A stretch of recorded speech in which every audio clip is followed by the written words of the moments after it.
BBC News, 23rd of February 2023, China's claim of neutrality in the Ukraine conflict wanes after Moscow's visit. China is using Russia as a proxy to undermine the capacity of Western countries to wage war and to learn and research how modern warfare should be conducted.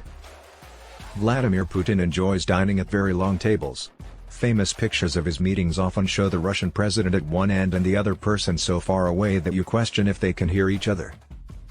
Things were different when he encountered Wang Yi, China's top diplomat. They were seated close enough to shake hands, with an oval-shaped table in the center. The impact would have been the same even if the Chinese delegation had been seated at the long ends of a previously used table rather than directly across the center. When the video was made public, it seemed to be an intentional symbolic act to demonstrate that he felt secure enough to be near the representative of such a significant friend. Naturally, it hasn't always been like that. Beijing's system of underground fallout bunkers was created decades ago to shield its populace from a nuclear conflict with the Soviet Union. However, the government of Xi Jinping now regards Russia as a primary foe of U.S. dominance. A country that, like North Korea, may be viewed as an international pariah but performs a valuable geopolitical function. When President Putin returned from the Winter Olympics in Beijing, having declared a new no-boundaries relationship with China and, within weeks, beginning the invasion of Ukraine, the Chinese government did not even appear to be that embarrassed.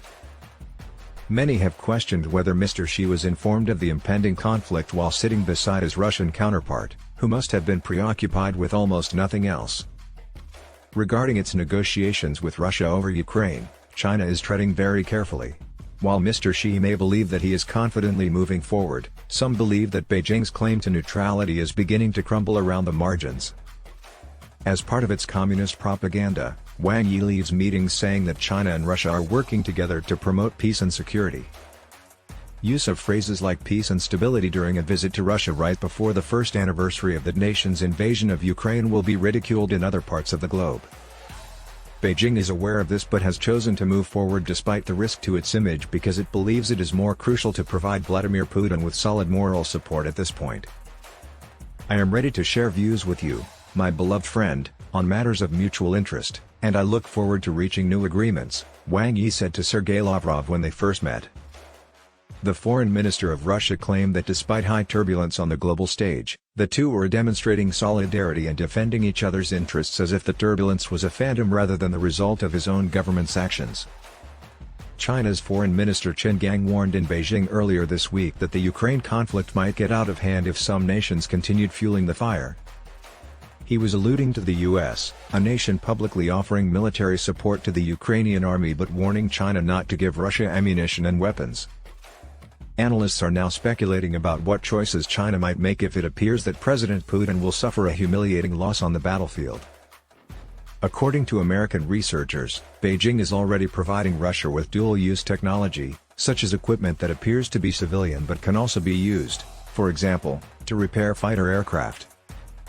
Additionally, it hasn't made an effort to conceal the fact that it is acquiring Russian oil and gas to replace the markets that its neighbor lost due to the sanctions that followed the invasion.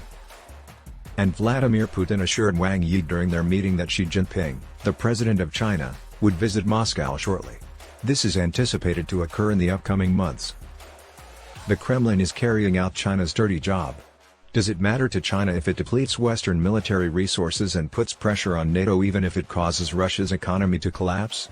Just more Chinese goods will be required for the subsequent revival.